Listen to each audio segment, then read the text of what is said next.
안녕하세요. 베나TV 장보경 PD입니다. 베나TV는 후원금과 광고료를 제작비로 사용하고 있습니다. 많은 분들이 후원해 주시지만 아직은 부족한 상황입니다. 그래서 광고를 끝까지 꼭 봐주십사 부탁드리고 싶습니다. 더불어 베나TV 영상이 널리 알려지도록 공유도 많이 해주세요. 감사합니다.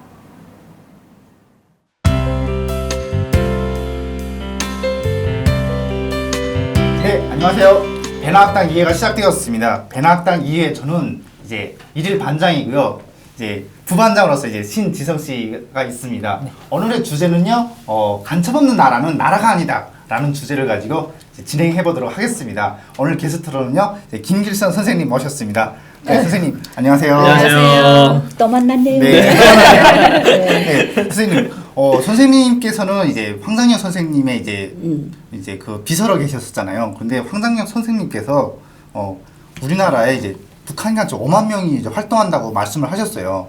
그래서 간첩의 정의에 대해서 말씀을 좀 해주시고, 어떻게 황장혁 선생님은 3만도 아니고 5만 명의 간첩이 활동한다고 말씀을 하셨는지.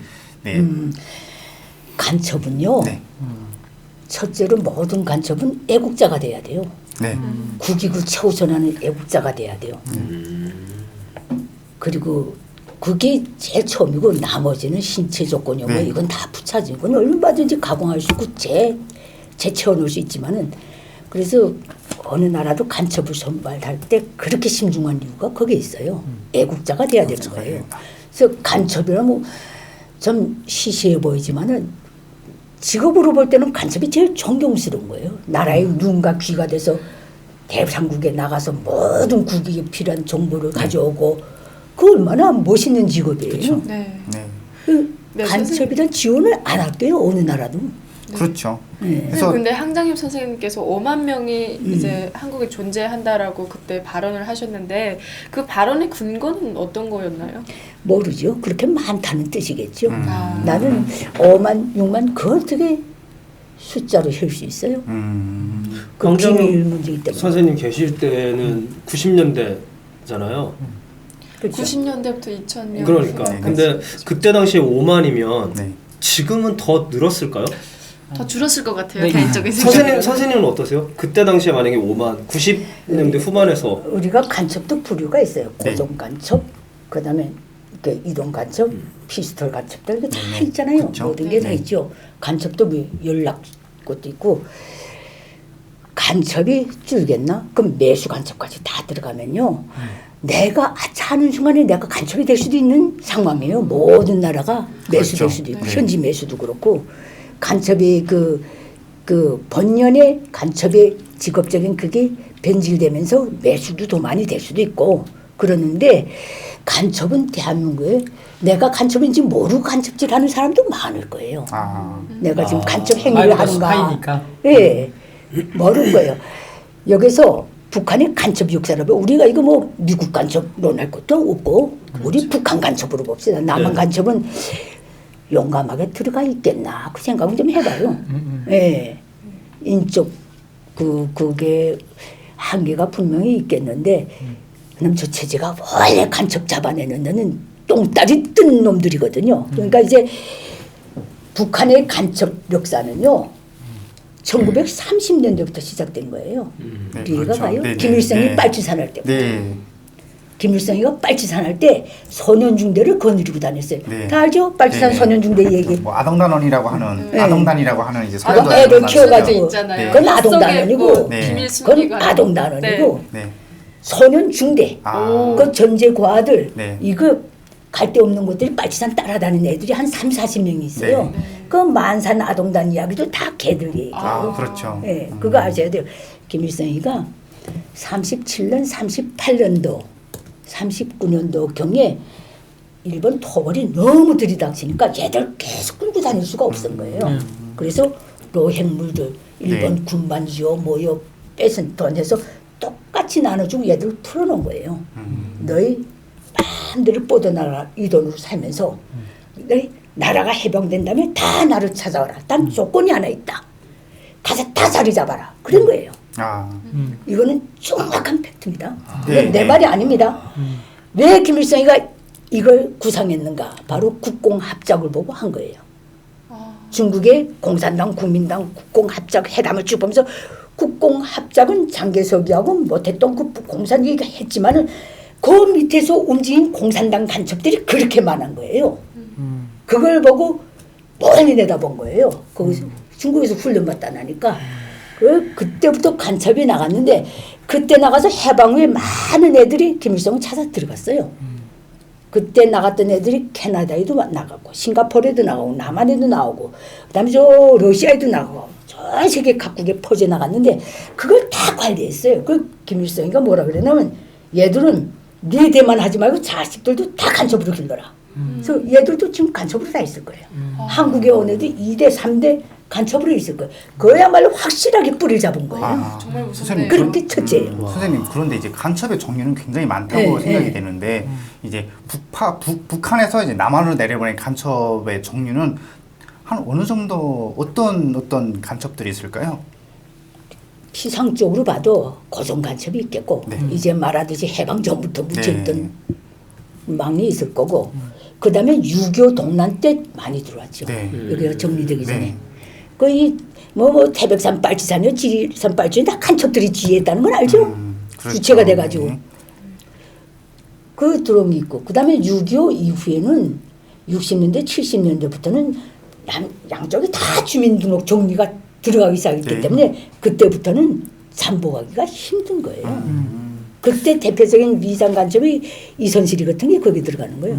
거기 왔다가 위장에서 잠깐 샀다 나가고 이런 것들이 있고 그 다음에 이제 연락관들. 네. 그 북한에서는 그 방향대라 그래요. 네. 걔들 보고 잠수함 타고 들어와서 누구 만나서 피스톨. 가지고 나가 피스톨. 네, 피스톨이라고 그런 하죠. 애들이 연락관. 있죠. 네. 그렇게 크게 보면 그 부류예요. 그 다음에 누구 암살하려 들어와서 누구 암살하려 들어서 이건 간첩이라고 보긴 좀 힘들어요. 아 그렇죠. 테러, 원래 사실 네. 테러리스트. 네, 간첩이라고 하면 국가 기밀을 이제 원래 이제 수집해서 탐지 수집해서 이제 북한에 알리는 그런 그쵸. 행위를 이제 저는 간첩이라고 볼수 제가 있는데. 잘 이해한지 모르겠는데 지금 그러니까 우리 그 남북이 분단됐다는 전제 조건으로 간첩을 그냥 이렇게 북한에만 한정짓는데 네. 저는 그 간첩의 개념, 그러니까 스파이 개념은 포괄적이지 않나라는 생각. 우리가 그렇죠. 주제 자체가 간첩은 나는 나라가 아니다라는 것처럼, 네. 그러니까 경제 스파이, 그러니까 특히 그렇죠. 경제 스파이 그리고 우리가 일반적인 그러니까 그 각 나라마다 갖고 있는 그러니까 미국 중국, 일본 스파이도 대한민국에 상당히 많이 들어있다고 생각 들어오거든요. 그렇죠. 왜냐하면 우리나라도 같이 나가고 북한도 들어오고. 그렇죠. 네. 그러니까 지금 특히 정보전이라는 자체에서 스파이즈의 스파이 싸움이라는 생각이 들거든요. 그래 이게 지금 포괄적으로도 지금 주제자가 포괄적으로 같은 개념도 갖고 있지 않나 생각이 네. 들어가지고. 근데 저희는 어쨌든 지금 아까 선생님 말씀하신 것처럼 북한 간첩에 대해서 좀 약간 집중적으로 네. 이야기를 해야 될 것 같아요. 그렇죠. 네. 선생님이 저도 질문이 있는데요. 손들어야 되는 거죠. 그 1930년대는 김일성이 그런 얘기를 하셨고 하는데 또 이게 한국 전쟁 시기와 또 이 한국 전쟁 끝난 이후에도 또 계속해서 간첩은 양성을 했을 텐데 어떤 목적을 가지고 그 양성 과정은 어떻게 되는지가 궁금하거든요. 북한은 네. 모든 간첩은 자기 활동을 국가 비전에 맞추는 거예요. 네. 그 국가 비전. 국가 비전에서 간첩이 다 자기가 움직이는 거예요. 북한 김일성 족속의 비전은 딱 하나예요. 김일성이가 올라앉은 첫날부터. 그게 뭔가 바로 김일성 세습 독재 체제를 주변에 어떻게 저는 남한을 깔고 뭉개서라도 대대선선 용과하는 거. 이게 유일한 비전이에요. 네. 그 후엔 비전이 없어요. 백성을 먹인다는 말도 여긴 없어요. 그게 바로 북한의 노동심은 일면 우단의 왼쪽에는 온 세상을 주체사상화하자, 온 사회를 주체사상화, 그렇게 포장한 거예요.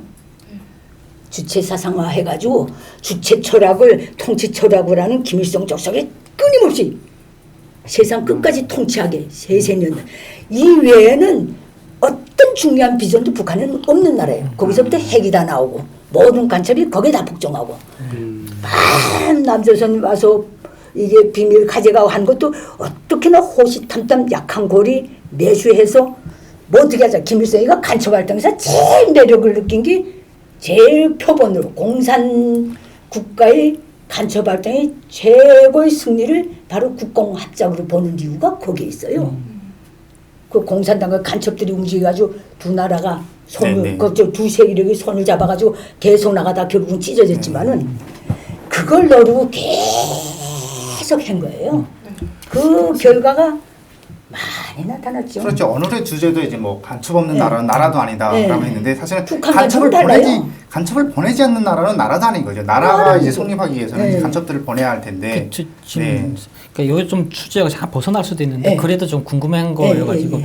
지금 김일성의 가짜설도 있거든요. 지금 많이 돌아다니고 있는데 네. 그거에 대해서 혹시 선생님 어떻게 어느 생각하시나요? 김일성이 가짜래? 김일성이 가짜설이라고 해서 김일성은 항일투쟁도 안 했고 김일성은 뭐 했다고 해가 여기 뭐 김일성 만들어진 인간이다. 그럼 보천보도 만들어졌고 다 왜곡됐다라고 한 부분이 없잖아. 지금 아직도 대한민국에서 많이 이슈화 되고 있던 부분이거든요. 근데 지금 선생님 얘기하면 마흔산도 나왔고 뭐 해가지고 왜냐면 여러 가지 이야기 나오다 보면 진짜 김일성이가 그 만들어진 인물인지 아니면 실질적으로 활동한 그건 건지. 김일성의 이름 그 개명 때문에 벌어진 일인 것 같아요. 원래 성주였죠. 김성주. 예, 김성주였죠. 음.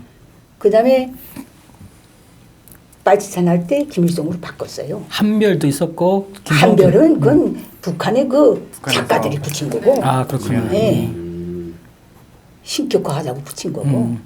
그다음에 김일성으로 빨치산 때 넘어갔는데 많은 사람들이 김일성이라는 명칭을 가진 독립군 대장이 있었다 어쨌다 하는데 그쵸. 예, 동명이인이니까 김일성이 가짜일 리가 없어요. 근데 되게 막 그거는 이게 우리가 그 네, 뭐라- 상충되는 이제 학계에서는 상충되는 이제 네. 이론들이 있는 것 같아요. 이제 그쵸. 김일성 가짜설을 이제 내세우는 학계도 있고, 예, 김일성은 이제 진짜다라고 이제 내세우는 어떤 그런 학자들도 있는 것 같아서 그 부분은 저희가 잘 모르고 간첩이란 주제를 이제 또 넘어와서요. 똑같아요. 근데 네. 왜 이 얘기 꺼내냐면 그러니까 간첩이라는 주제하고 다를 수도 있지만 연관된 부분이 없잖아 있거든요. 네, 왜냐면 어떤 이게 거라고? 왜냐면 이게 간첩이 나라라는 네. 존재는 결국 이게 만약에 이인자라면 거짓이라면 나라를 지금 그 사기쳐가지고 나라를 만든 거잖아요. 그러니까 그게 이게 좀 이렇게 전혀 매치가 안 된 것처럼 보지만은 잘 생각하면 전혀 매치가 김일성은요 소련 치과가 철저히 검증한 사람이에요.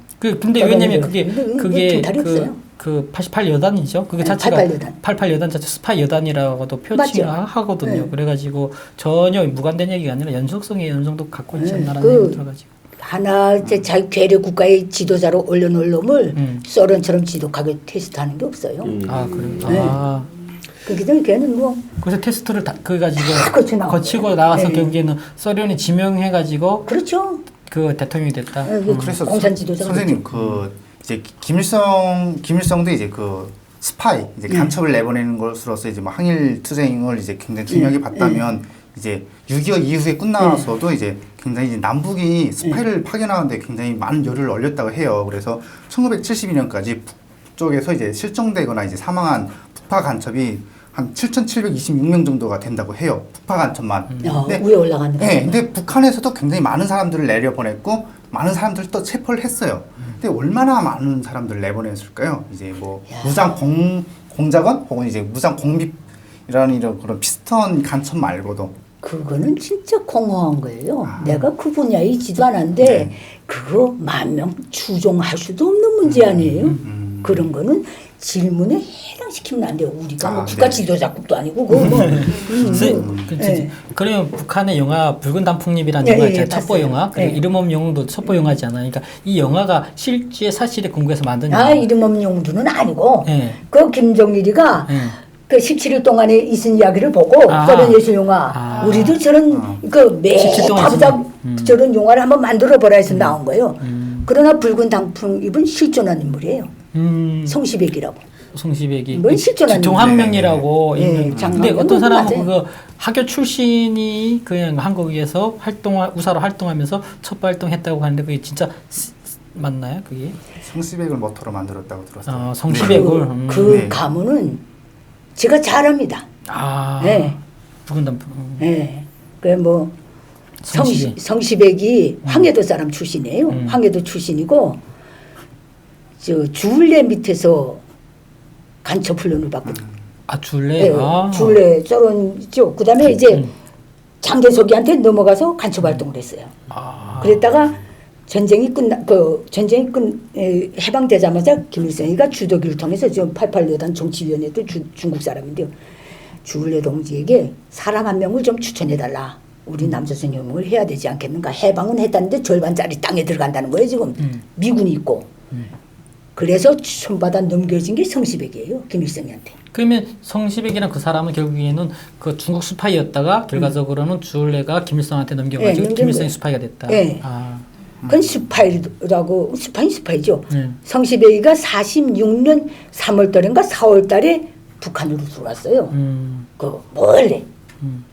그 김일성이가 성시백에 대한 한 말이 있어요. 이건 진짜 내가 아주 재수 좋아서 봤는데 그 성시백이가 내가 만난 사람 중에서 제일 똑똑한 사람이었다. 아, 김일성이 실제로 김일성이 그렇게 말한 얘기했다고. 거예요.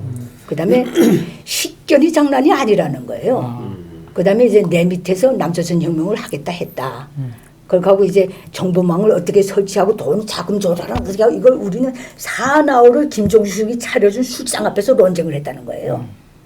해방 직후. 그다음에 성시백이 떠났다. 떠나는 날을 그 성시백이가 떠난 날이 우리 북한 그 간첩들의 명절이라는 거예요. 아 성시백. 예. 성시백이 대남 사업부문 명절 기념일이에요. 그래서 내가 성시백을 잊지 못해서 그렇게 날짜를 그렇게 박았다. 성시백이 만난 날을. 그러니까 그다음에 성시백이가 전쟁 일어나자마자 잡혀가지고 전쟁 일어나기 전에 잡혀가지고 저 무슨 포송체로 뭐 비행기로 뭐 부산으로 묶여서 날아가다가 기내 숟가락 있죠. 네. 그걸 기도에 탈아맞고 자살했대요. 아, 네. 이거 자기가 지킬 자신이 없으니까 어떻게 간첩망을 깔았다는 거, 그걸 토설할 그걸 끝까지 지킬 그게 자신이 없었던 것 같아요. 그래서 자결을 했어요. 그래서 김일성이가 뭐라고 말했나? 나는 지금도 성시백이를 잊지 못한다. 그 딱 교시예요. 그래서 나는 대남 공장 나가는 모든 동무들을 만날 때마다 성시백이 시신을 찾아라. 찾아라는데 아직까지 못 찾았다는 거. 그게 내게는 평생이 한으로 남아있다. 딱 이렇게 돼 있어요. 김일성한테 있어가지고 네. 성시백이라는 사람은 굉장히 영향력이 있는 사람이었네요. 개 영향력보다 김일성이한테 절실히 필요한 사람이었죠. 그렇죠. 네. 근데 솔직히 근데 왜냐면 성시백이 활동한 기간이 지금 4년에서 5년 정도인데 그때밖에 안 돼. 근데 그러니까요. 그때 모든 간첩선 상급 간첩, 군, 정계, 경제계 다 깔았다는 거예요. 아, 4년 동안, 4, 네, 5년 동안. 4년 동안. 과거 엘리트들, 공산주의 이름을 좀 동경했던 그런 사람들 뭐 어떻게 해가지고 다 깔았는데 김일성이가 1980년대 말에도 뭐라 그랬냐면 성시백 가문은 남조선 혁명가 가문이라는 거 성시백 동지가 그때 깔아놓은 모든 정보망들이 지금도 우리를 위해서 열심히 싸우고 있다고 그렇게 딱 얘기했어요. 끝나는 거 아닙니까? 선생님 그러면 이건 내 말이 아닙니다. 선생님 그러면 네, 먼저 하세요. 또 질문이 있는데요. 네. 이게 아무래도 뭐 전쟁 때는 이제 네. 그 첩보에서 정보가 중요했다면은 저는 항정엽 선생님도 그 난파 간첩이 2명이 암살을 시도했다가 이제 체포된 사건도 있었고 그리고 또 그 성예림 김정일의 그 부인인 성예림의 조카인 이한용 씨도 또 실제로 그쵸. 총상을 입어서 돌아가셨잖아요. 네, 네. 총상인가 아무튼 총상이죠. 네, 네. 총상을 입어서 돌아가셨고 근데 다 간첩의 소행을 밝혀졌고 했는데 요번에 네, 요번에 또 보면은 김정남도 또 피살됐잖아요. 그러니까 북한이 왜 예전에 정보에 집중하던 것보다는 지금은 눈에 이렇게 가시거리 같은 사람들을 직접적으로 행동으로 이렇게 뭔가 암살을 하는 걸 지금 많이 보이지 않나 그런 생각이 들거든요. 북한 문제가 네. 지금 오픈되기 시작하니까 걔들이 조명을 받는 거지. 네. 과거에도 많이 죽였어요. 그거 왜 그렇게 내가 못 봤다고 해서 없은 일이 아니에요. 네. 테러 암살은 네.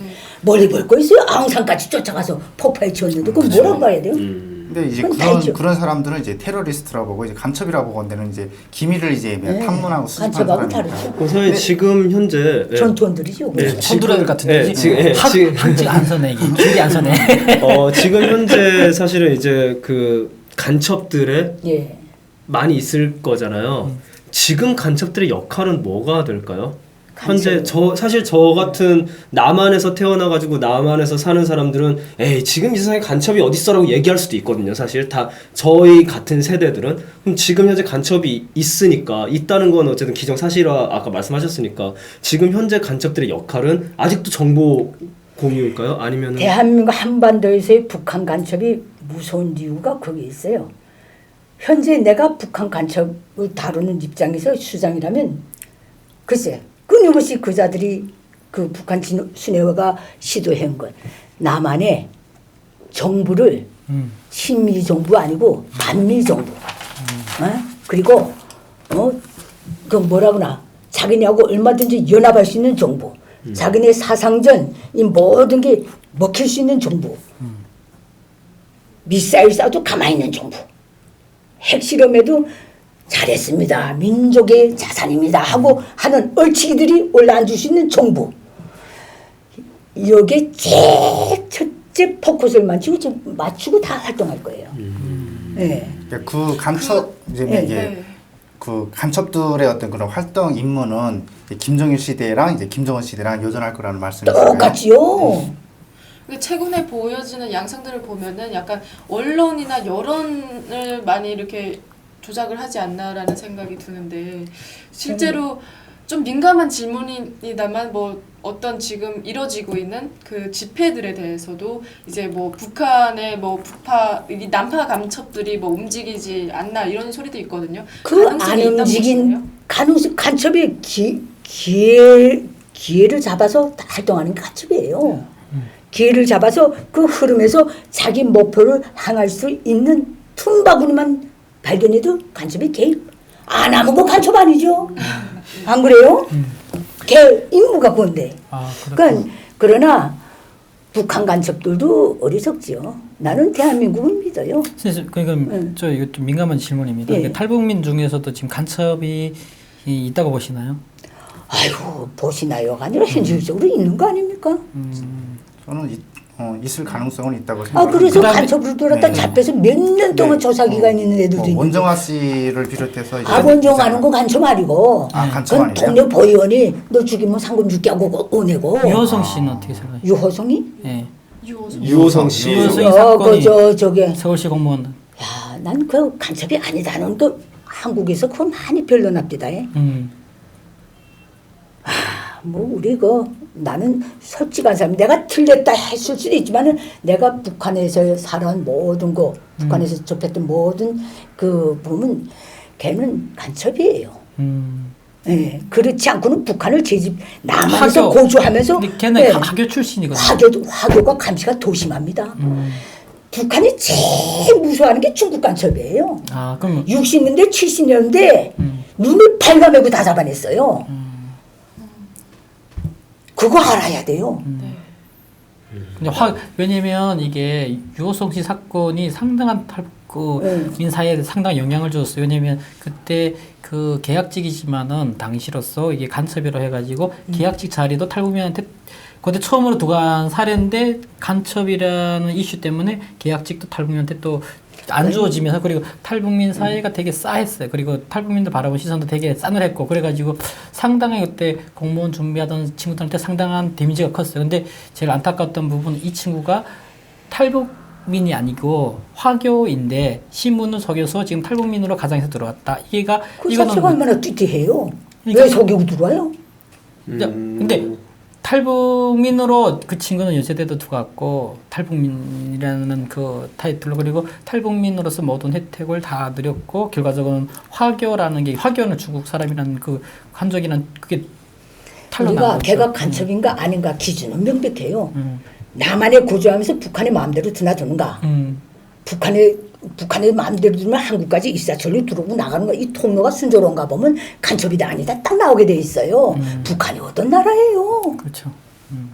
그뭐 저도 탈북자 중에 찍어봐야 알아요? 있다라고 생각하는 게 이제 저희들끼리도 이렇게 이상하게 감이 오는 사람들이 있어요. 그러니까 뭐 새로 나온 탈북민인데 이제 이 친구는 그 친구를 몰라요. A는 B를 모르는데 저는 그 B를 아니까 저를 통해서 걔의 연락처를 물어보고 걔의 고향이나 걔 이런 것들을 이렇게 물어보는 케이스가 걔 한 명이 아니라 여러 명에 대해서 자기 모르는 사람들의 연락처를 수집하고 주소를 물어보거나 고향이 어딘지를 물어보고 다니더라고요. 그래서 사람들이 쟤 좀 이상해라고 자꾸 얘기를 해서 경계를 좀 했던 적이 있는데 좀 신고해야죠. 조짐이 보이는데 근데 단순한 또 개인의 호기심일 수도 있고 그럴 수도 있는데 선생님 그 네. 한국에는 이제 무죄 추정의 원칙이라고 해서 어떤 사람에 대해 혐의가 있다면 일단 그 사람의 혐의가 입증될 때까지는 저 사람을 이제 무죄인 것처럼 이제 추정을 해서 이제 그렇게 가정을 하고 이제 그 조사를 하거든요. 그러면 이제 어떤 간첩 혐의를 받은 사람에 대해서는 이 무죄 추정의 원칙이 이제 합당하지 않다고 생각을 하십니까? 저는요 무죄 추정의 원칙이 뭐요 그런 거 나는 그 간첩이나 비간첩이나 절제 기준이 돼야 된다고 보는 사람이에요. 그래야 네. 투명하고요. 네. 명분이 명백해져요.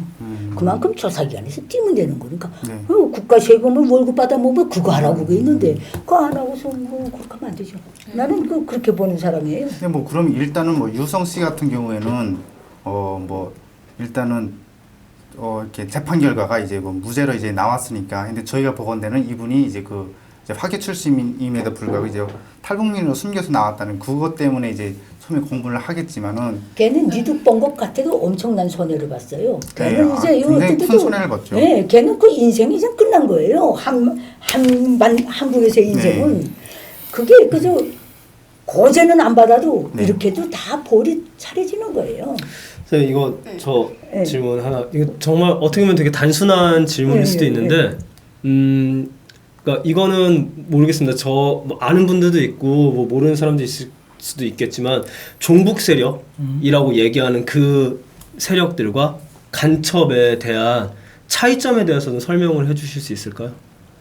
그건 정북 세력이 다 간첩일 수는 없는 거고 네. 간첩이 다 또 정북 세력일 수는 없는 거고 정북 세력이 진짜 거기에 심취해서 정북이 될 수도 있는 거예요. 근데 이 간첩을 쓰는 거는 심중한 거예요. 정북 세력이라고 해서 다 쓰는 거 아니에요. 북한도 모든 걸 다 봐요. 간첩도 선발하는 기준도 엄격해요. 북한은 그 아무리 정북 세력이라 해도 이용이나 해먹지 간첩 역할을 하겠나? 난뭐 그거 모르겠어요. 선생님 그러면 간첩들 중에서는 이제 남한 사회를 이제 교란시키고 이제 붕괴하기 위해서 이제 활동하는 간첩들도 있을 텐데요. 이제 그 사람들에게 동조되지 않는 어떤 방법이 있을까요? 이제 나도 모르게 무의식적으로 이제 아까 선생님께서 말씀하시기를 이제 간첩이 될 수도 있다고 하셨잖아요. 네. 혹은 이제 뭐 정부주의자가 될 수도 있고, 근데 그 사람들에게 이제 휘둘리지 않는 방법 어떤 게 있을까요? 그건 진짜 원초적이네. 네. 지가 똑똑하면 안 휘둘려. 어떻게 똑똑해야 될까요? 어떻게 똑똑해야 될까요? 아니 우리 자기가 배우고 자란 네. 상식적인 그것만 맞는 거 안 맞는 거 하면 나오는 거 아니에요?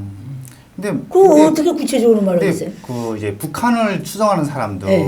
그리고 이제 북한의 정책을 이제 무비판적으로 받아들이는 사람들은 자기 자신들도 상식적이라고 생각하고 합리적이라고 생각을 하거든요.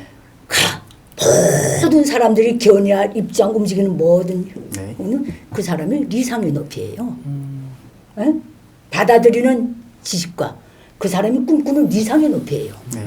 그 리상이 낮은 사람, 높은 사람도 아닌데 높은 사람이 아래 사람을 설명할 필요도 없고 난 그 뭐 숙명적으로 그런 사람들이 많더라고요 보니까 리상이 높이기 때문에 그런데 우리가 똑바로 살고 가는 가까운 용량력을 네네. 주면 되는 거지 네네. 걔들 걱정할 필요가 없어요. 걔 리상이 공산주의를 바라보는 눈높이가 그걸 다니까. 네. 지금 간첩들이 월급을 얼마 받을까요? 원초적인 북한에서요? 공작비요. 여기 대략적으로 대한민국에서 간첩으로 활동하는 사람들이 그 양반들이 받는 월급. 그 북한에서 간첩은 여느 간첩이 아닙니다. 혁명가입니다. 남조선 혁명가. 그러니까 무급인 거예요? 걔는 월급을 그 북한에 남은 자식들이 받죠. 엄마도 받고 대우 다 받잖아요. 아니 대남 가족. 왜냐면 이게 네. 공작구멍 아까 가는 거예요. 왜냐면 고정 간첩이 있고 네. 피스톤이 있고 네. 그 뭐 테러리스트도 지금 두 가지만 테러 하러 오는 사람도 있고 네. 그러니까 다양한 있잖아요. 그러니까 저는 얘기한 건 이게 고정 간첩에 대해서 얘기하는 네. 거거든요. 그럼 뭐 일정한 월급은 국가 기준에서 다 나갈 거예요. 아, 월급 네. 그 월급을- 이게 왜 이게 되게 중요한 부분이거든요. 왜냐면 네. 그 간첩이라는 건 첫 버전인데 첫 버전은 돈에 의해서 좌우지하거든요. 근데 자본주의 살면서 그러니까 북한을 신봉하면서 그 무급으로 일한다는 게 과연 그게 가능할까라는 생각이 들어가지고 그냥 약간 그 뭐랄까 궁금증이 많은 학생의 시각으로 이렇게 던져본 질문입니다. 많은 사람들이 무급으로 일했어요. 아 무급으로 네. 선교사네. 선생님 질문이 있는데요. 이제 대한민국에서는 이제 고급 정보에 이제 접근하기 위해서는 이제 정보 접근권이라는 게 있어야 된단 말이에요. 이게 일반인이 국정원의 어떤 기밀에 이제 접근할 수가 없어요. 그래서 이제 그거 왜 접근해요? 많은 간첩들은 네. 이제 그 어떤 국정원 직원이라든가 아니면 이제 국정원에 일하는 다른 사람들을 이제 매수를 한다거나 아니면 포섭을 해서 이제 그 정보를 빼낼 텐데 그러기 위해서는 이제 돈이나 혹은 이제 뭐 미인계를 쓸 수도 있잖아요. 그런데 이제 남자들 같은 경우에는 그 돈을 북한에서 직접 이제 공작비를 이제 조달받아서 쓸까요? 아니면 자기 스스로가 벌어서 그거를 쓸까요? 공작금은 철저히 조달받을 거예요. 네.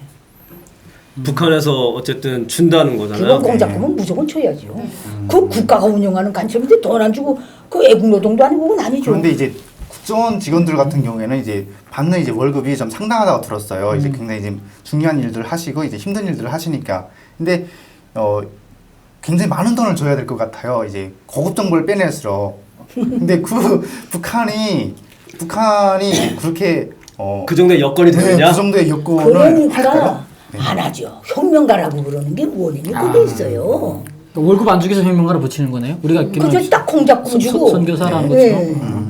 그렇게 하는 거예요. 혁명가- 그럼 나라가 잘 싸면 간첩이 그 수입도 높을 거고 나라가 못 싸면 간첩 수입도 좀 뻥튀기나 주고 그러겠죠. 그러면 대한민국에서 네. 이제 정보를 빼내기 위해서 이제 하는 간첩들은 참 돈이 없어서 아이고 뭐 이제 그래서 혁명가가 되기 혁명가. 위해서도 혁명가도 돈 있어야 혁명가가 될 텐데 그래서 거짓보고를 계속 올리는 거예요.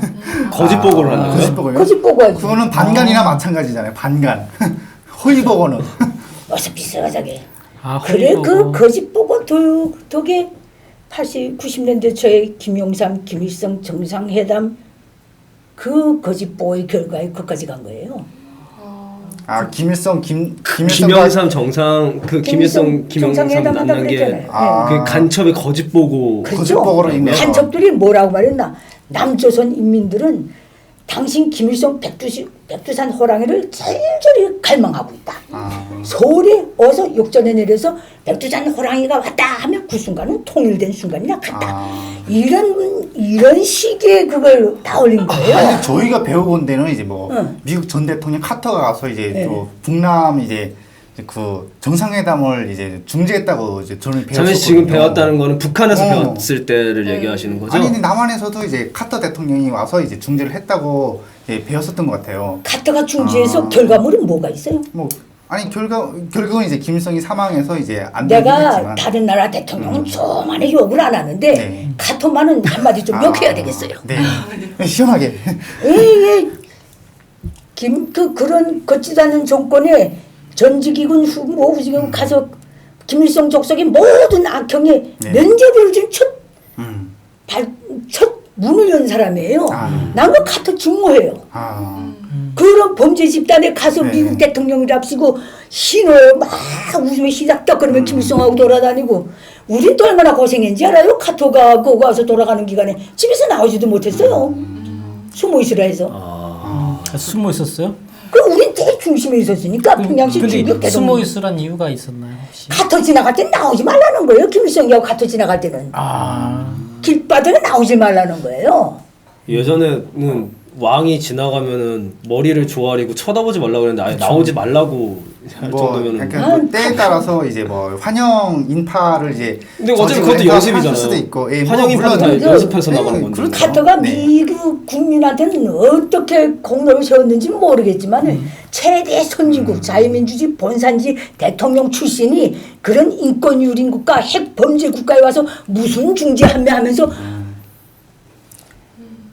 그래서 요즘 그 이제 나쁜 선례를 남긴 거예요. 어떤 보수적인 시각을 가지신 분들 중에서는 이제 평양을 폭격해야 된다라는 생각을 이제 말씀을 하시는 분들이 계세요. 선생님께서는 이제 평양을 이제 폭격을 해서라도 이제 이제 초토화를 시켜야 된다고 생각을 하시는 거예요. 군사작전을 의미하는데요. 네, 국지전. 저는 정당에는 최대의 평화 노력을 해야지만 나는 평화주의자들은 마냥 평화주의자들 아무 책임 없이 평화를 논하는 자를 얘들은 언제면 국제무대에서 없어질까? 난 그 생각을 그 평화 하면서 얼마나 많은 피해를 끼치고 있어요 지금. 네. 나는요 평양까지는 못 가도 상징물들 북한을 정리하자면 정치적 상징물들 주체사상 탑 무슨 시신궁전 그건 까야 돼요. 거긴 사람도 없어요. 너무 넓은 공지에 누워 있어서 까도 개미나 죽겠나 사람은 별로 죽을 사람이 없어요. 그런 데는 관리인들 너무 넓게 부지를 잡아서 어떻겠어요. 날아오는 돌에 맞을 수도 있지만은 그리고 영변 같은 위험적인 그런 거는 다 까야 된다고 보는 사람이에요. 핵발전소 영변 연구소가 핵발전소 네네. 그런 거 말하자면 저들이 지금 우겠다대고 휘두르고 협박을 하고 있는 그 수단을 그 생산, 연구, 양산하는 단위는 다 까야 된다고 보는 사람이에요. 폭격을 해야죠. 군사작전은 그거 하라고 있는 거죠. 그렇지 않으면 북한 핵을 어떻게 포기시켜요? 아니 근데 뭐 약간 약간 우려는 있지만 이게 무슨 그 우려요? 핵 그쪽을 이제 폭격을 하게 된다면 이제 방사능이 이제 굉장히 이제 북한 지역으로 좀 퍼질 것 같은 우려가 그럼 좀 그놈이 있거든요. 쏴도 방사능 맞는데 쏠 바엔 때리는 게 낫지. 아니 이게 걔가 계속 쏘겠다고 그러잖아. 서로 쏘지 못하게 만들어야지. 우리 반장님이 저기 오늘 주제하고 본나가 네, 아니 왜냐면 네. 네. 그러니까 간첩이라는 게 사실은 이제 간첩의 선생님도 아까 말씀하셨지만 간첩이라는 게 최종 목표는 이제 자기 나라가 이제 이기기 위해서인 거잖아요. 그런데 이제 이게 좀 직결된다고 봐요. 왜냐면 선생님도 아까 말씀하셨지만 이제 북한이 간첩을 파견하는 주된 이제 동기 이유는 이제 어떤 조카 통일을 위해서라고 말씀을 하셨잖아요. 근데 그렇게 하기 위해서는 이제 우리가 이제 만약 당하고만 있을 수는 없으니까 어떤 이제 그런 생각들을 가지고 계시는지. 김일성 족속은 혁명투쟁의 최고 형태는 무장투쟁이라고 계속 노래 부르는 네. 놈들이에요. 걔들이 무장투쟁을 사용하기 전에 우리가 먼저 까야지. 그걸 줘 맞고 까겠어요? 그건 우리 그건 내가 대한민국이 내가 천신만고에서 찾아온 대한민국이 북괴들이 폭탄에 맞는다는 상상도 하기 싫어요. 그러니까 먼저 까야죠. 선생님. 근데 어디 가요? 그러면 네. 갈 데가 없는데 한국까지 폭격되면 말씀하세요. 다시 이제 원점으로 돌아가서 원점으로 본론으로 돌아가서 네. 그 한국에서 일부 사람들 속에서는 그 5.18 특수부대 혹은 강수부대라고 하더라고요. 그래서 그때 강수들이 아직도 존재한다라고 해서 뭐 거기 대표적으로 거론되는 선생님이 아니라 인사들이 있더라고요. 사람들이 있는데 그 5.18 강수에 대해서 광주 뭐 봉기 보고 얘기하는 네, 것 강주 같은데요. 항쟁 때 뭐 이제 어떤 그런 간첩들. 무장 봉기로 변형을 시켰다 그 사람들이 간첩들을 난파돼서. 보냈다. 그러니까 아직도 논란되는 게 5.18 지금 근데 그 사람들이 문제는 지금까지 그 사람들이 존재하고 있다 해서 나는 대표적으로 그렇죠. 거론되는 인물이 그때 지만원 씨인가 그렇더라고요. 맞아. 그 황장엽 선생도 광수라 하대요. 북한 전투원이 없어서 엘리트를 내보내겠어요? 그때 당시 대학 총장이었는데 그거는 너무 나간 거고 피해망상. 아이고 미안합니다, 지만원 선생님. 그건 너무 나갔습니다. 그거 아니고요. 개변나 안 개변나 총자는 그거 아닙니까? 그렇죠. 네. 그렇죠. 개변이 안 개변. 그거죠. 네. 뭐 광수 몇 마리 왔는가 그 문제가 아니에요. 네. 개변나 안 개변나. 내가 아는 사실로는 개입을 했어요. 네. 내가 왜 그러냐면 우리 단위에 이게 전투원 나갔다가 죽은 애의 누나가 다녔어요.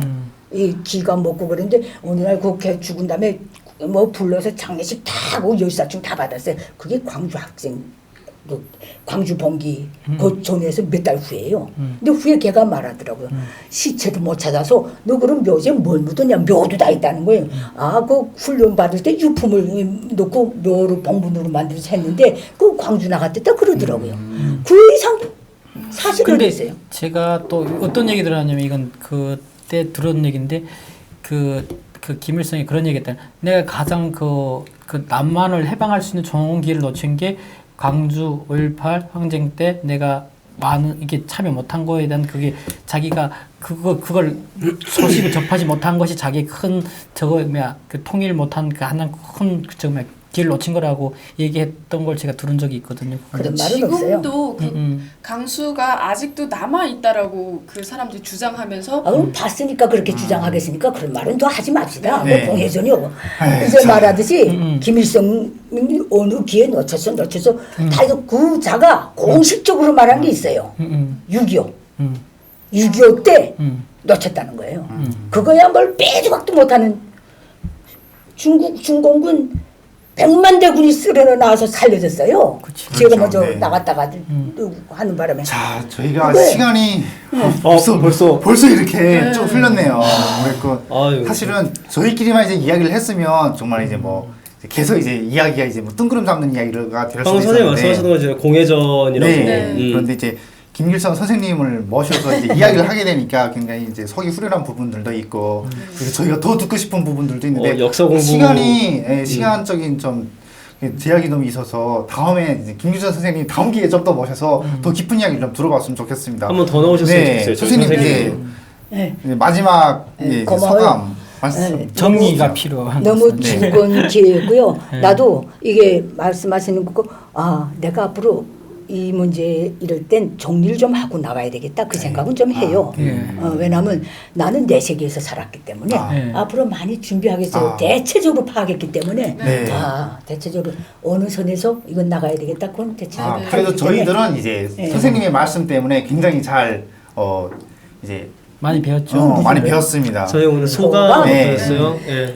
지난 회차, 오늘 회차 2번 이렇게 방송을 네. 하셨는데 좋네요. 나도 이거 젊은 분들의 에너지를 받으니까 사명감이 더 생기는 것 같고, 예, 우리 북한이 해방되는 날까지 네. 열심히 네. 삽시다. 네, 북한이 해방되는 날까지 이제 통일이 되는 그날까지 저희가 열심히 살도록 하겠습니다. 저는 이번 회차 방송을 여기서 마치도록 하겠고요. 시청자 여러분 시청해 주셔서 감사합니다. 감사합니다. 감사합니다. 베나TV는 정부기관 및 관련 단체의 후원을 받지 않습니다. 후원금을 받게 될 경우 출연 요청, 주제 선정 등 청탁을 할 수 있기 때문입니다.